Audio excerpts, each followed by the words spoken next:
Hello everyone, welcome back to another video. You are watching my YouTube channel study with Kartik.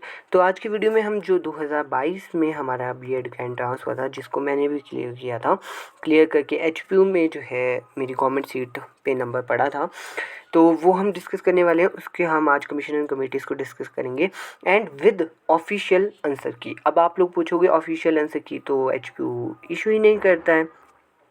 तो देखिए, HPU official answer की नहीं issue करता है, but मुझे एक टेलीग्राम पे किसी ने भेजी जिसने आरटीआई की थी। आरटीआई करके जो है हमारे को आंसर की मिल जाती है। मैंने नहीं की थी, बट किसी ने की थी, मेरे को किसी ने शेयर किया है वो, तो मैं उसके अकॉर्डिंग आप लोगों को आंसर बताऊंगा। अगर किसी को फिर भी कोई डाउट होता है ना, तो कमेंट सेक्शन में बता देना कि इसका ये आंसर है। पर मैं आप लोगों को बता दूँ, दिखा ही देता हूँ मैं आप लोगों को कि आई हैव दैट आंसर की। Wait a minute. तो ये देखिए, ये ऑफिशियल आंसर की है, ये करेक्ट आंसर वाली।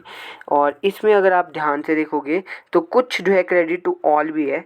जैसे फर्स्ट का जो है क्रेडिट सभी को मिला था, 80 का भी मिला था, और इसके बाद 111 का भी मिला था क्रेडिट सभी को। यहाँ पे लिखा गया है, ये 3 क्वेश्चन का क्रेडिट सभी को मिले हैं। फिर कुछ के आंसर इन्होंने बाद में ठीक किए हैं, ये देखो करेक्ट आंसर किए हैं इन्होंने बाद में। तो ऐसे ऐसे होता है, ये आरटीआई करने के बाद ही मिलता है। मुझे भी नहीं पता कैसे करते हैं, क्या करते हैं, पर ये सब ऑफिशियल आंसर की है। तो इसी के अकॉर्डिंग मैं आप लोगों को आंसर बताऊंगा। तो चलिए चलते हैं स्क्रीन पे। हमारा पहला क्वेश्चन है, थोड़ा सा ना आपको ये ब्लरी सा दिखेगा मे बी, पर रेजोल्यूशन अगर आप बढ़ा लोगे तो आपको अच्छे से दिखेगा।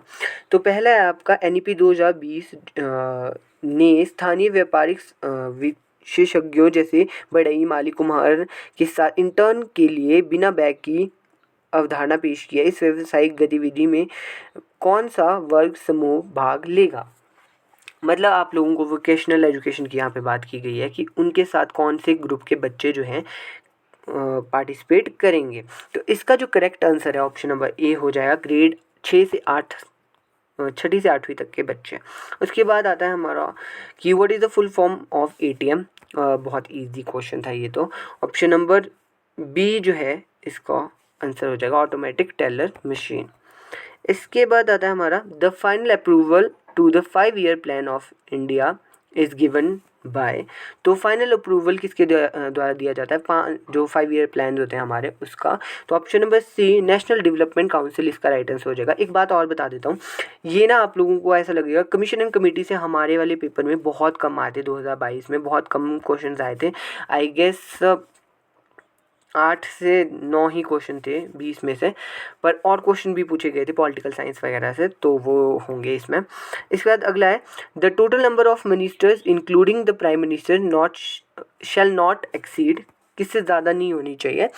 तो 94 का option number D, 15% of Lok Sabha, इसका राइट आंसर हो जाएगा।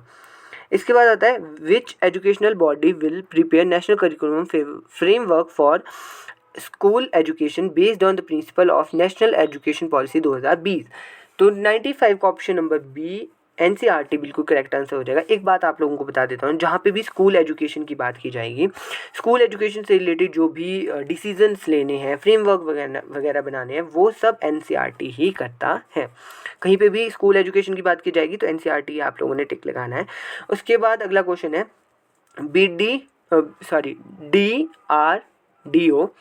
डीआरडीओ की फुल फॉर्म आप लोगों से पूछी गई है। तो ऑप्शन नंबर 20 का करेक्ट आंसर हो जाएगा, defence research and development organisation.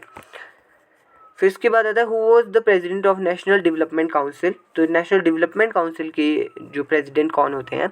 तो इसका जो 97 का करेक्ट आंसर हो जाएगा, प्राइम मिनिस्टर हो जाएगा। इसके बाद आता है नीति आयोग और the national institution for transforming India replace which of the following commission. तो किस कमीशन को जो है इन्होंने रिप्लेस किया था नीति आयोग ने?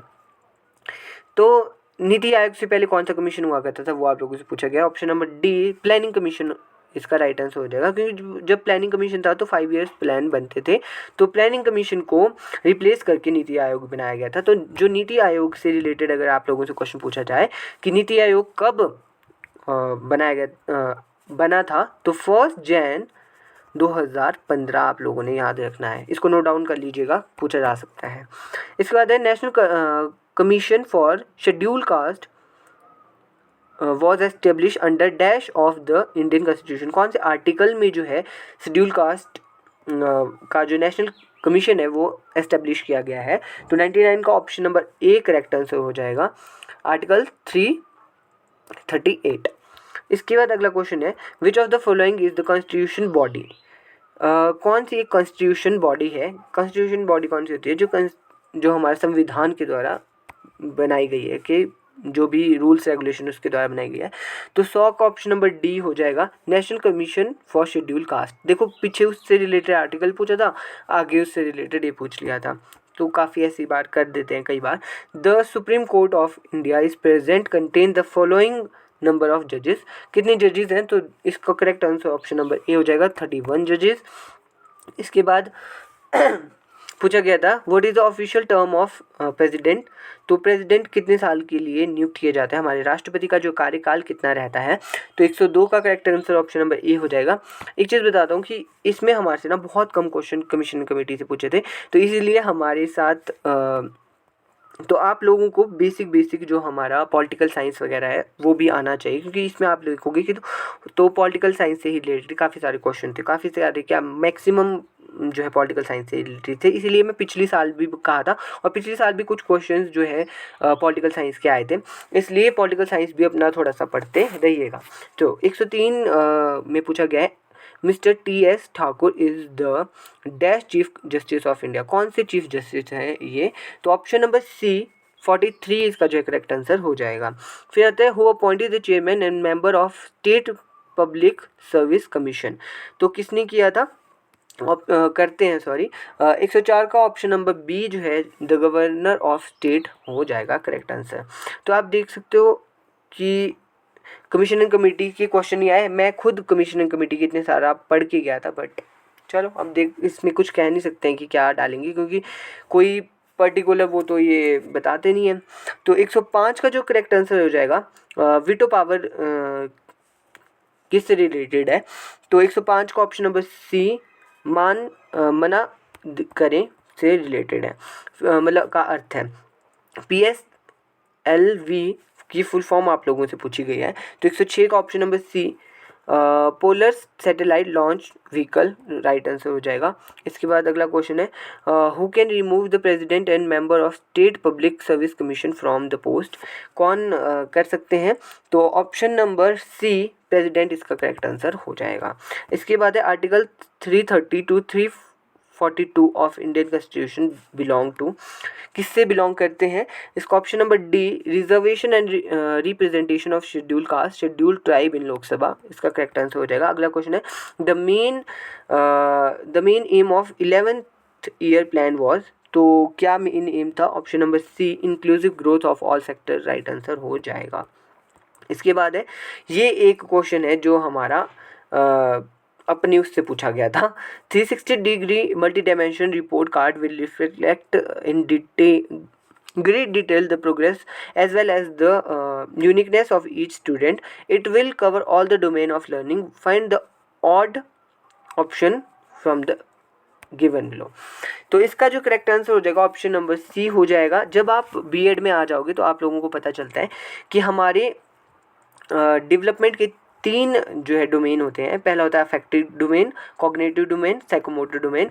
ये हमारी जो है ब्लूम्स टेक्सोनॉमी में आते हैं। ब्लूम्स ने एक टेक्सोनॉमी दी थी, तो ब्लूम टेक्सोनॉमी कौन कौन से आते हैं, अफेक्टिव, कॉग्निटिव और साइकोमोटर आ सकते हैं। अगर आपसे क्वेश्चन पूछा जा सकता है कि ब्लूम्स ने की टेक्सोनॉमी के अकॉर्डिंग कितने टाइप से जो है हमारे डोमेन होते हैं, तो 3 डोमेन होते हैं, अफेक्टिव, कॉग्निटिव और साइकोमोटर। ये मैं आपको किसी और वीडियो में पढ़ा दूंगा, पूछा जा सकता है नो डाउट।